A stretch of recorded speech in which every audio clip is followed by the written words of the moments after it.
Eleições americanas.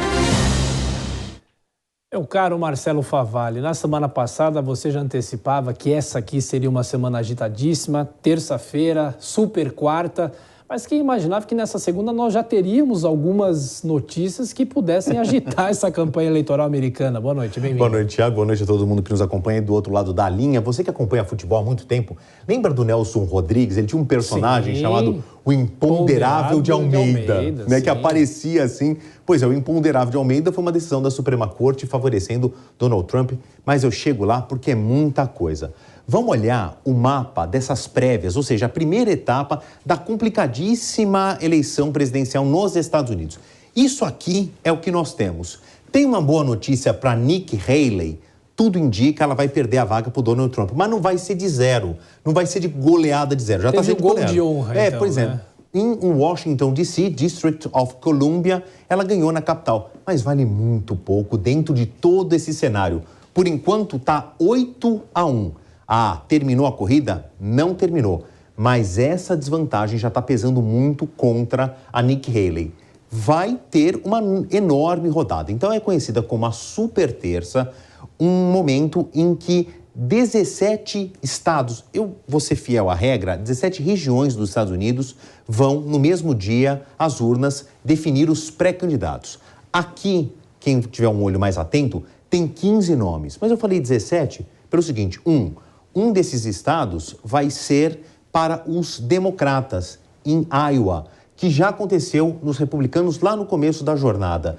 Eu estou colocando o olhar para os republicanos, porque está muito certo que o candidato democrata é Joe Biden. Então a gente vai fixar aqui a nossa análise para o que realmente interessa. Está faltando então aqui, que são as Ilhas Samoas Americanas, que não é bem um estado, mas é um território ultramarítimo administrado pelos Estados Unidos. E aí militares que estão em bases navais ali, também cidadãos americanos, têm o direito de votar nas prévias. Mas vamos olhar para o continente, são então 15 estados continentais.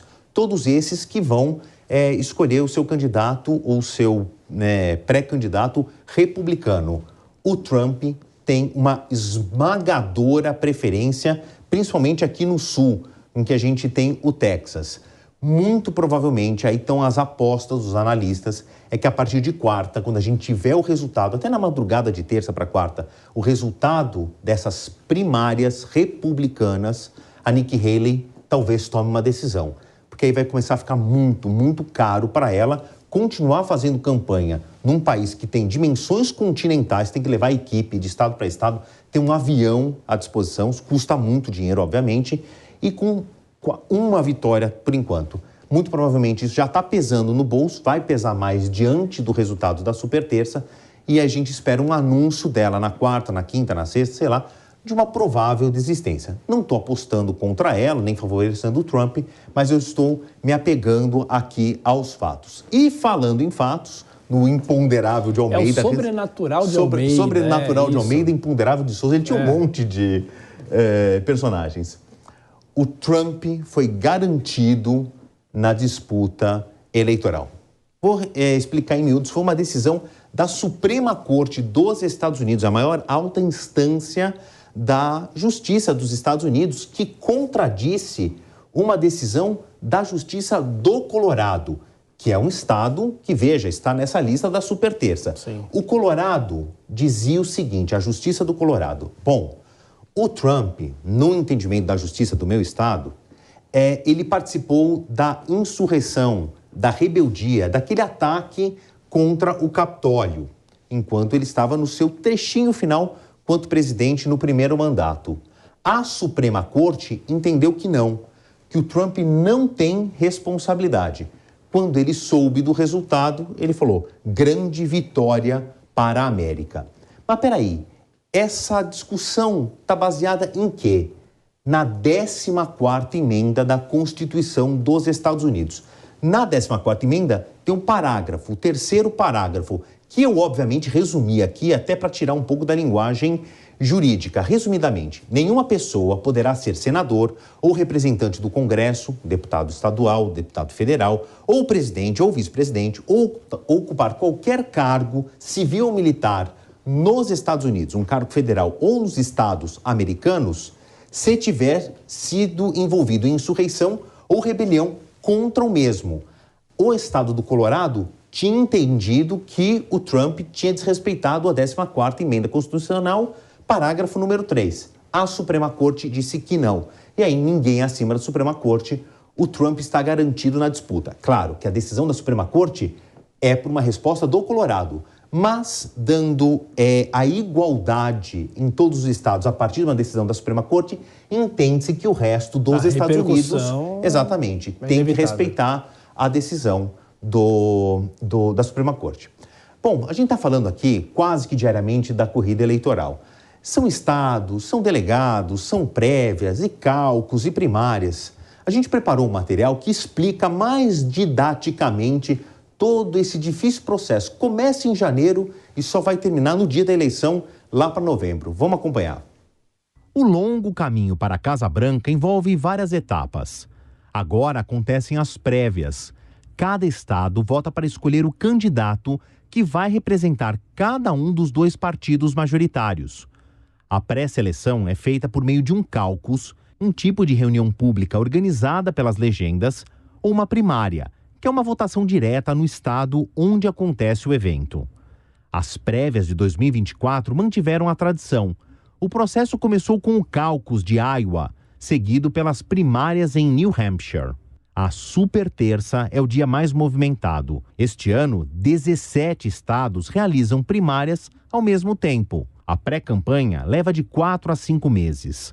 Os delegados escolhidos pelos eleitores votam, então, para os candidatos de seu partido na Convenção Nacional, onde é necessária maioria absoluta. Após ser nomeado, o vencedor escolhe um vice-presidente e, juntos, são conhecidos como ticket. As 2 campanhas rivais na eleição presidencial se enfrentam em 5 de novembro, junto com outros candidatos independentes. Agora, Favalli, é bom explicar para o nosso público o que são esses delegados, né? Pois é. É uma coisa muito particular do processo eleitoral nos Estados Unidos. Aqui no Brasil, nós somos os eleitores. Nos Estados Unidos tem uma diferença entre o eleitor e o votante, o voter e o elector. É tão complicado, sabe aquela coisa, vamos desenhar para que todo mundo entenda? Foi o que a gente fez. Vamos lá.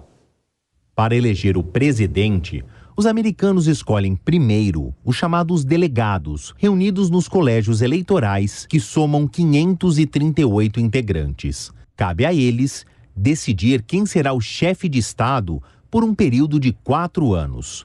A votação, o verdadeiro dia da eleição, acontece na terça-feira seguinte à primeira segunda-feira de novembro, que este ano cai no dia 5. O número de delegados em cada estado corresponde à quantidade de deputados federais no Congresso. A Califórnia conta com 55. Estados pequenos, como o Wyoming, e a capital Washington tem apenas 3, o mínimo para a representação federal. O candidato que ganha em cada estado fica com a totalidade dos delegados do estado em disputa, com 2 exceções, Maine e Nebraska, que dividem os delegados proporcionalmente. Com este sistema, os estados que não estão claramente apoiando um dos partidos recebem o nome de swing states. 2 exemplos, Ohio e Flórida, onde os candidatos concentram atenção durante a campanha. Na segunda-feira, depois da segunda quarta-feira de dezembro, os tais 538 delegados declaram formalmente o voto para o candidato a presidente e seu vice. Os 2 tomam posse em janeiro. O vencedor é aquele que tem a maioria entre os delegados, ou seja, um mínimo de 270 votos deles. É um processo bem complicado. Deu para entender? Deu para entender, mas é um processo complicado, hein, Favalli? Então, gente, até amanhã, quando a gente vai fazer uma cobertura especial aqui dessa super terça. Nesse horário, a gente vai ter um panorama, não os resultados ainda concretos, claro, mas a gente vai ter um panorama do que deve ser muito supostamente a vantagem de Donald Trump, Thiago. Então, até amanhã. Valeu, Favalli. Então, até amanhã estaremos te aguardando aqui no Jornal Jovem Pan. Valeu. Até, obrigado mais uma vez.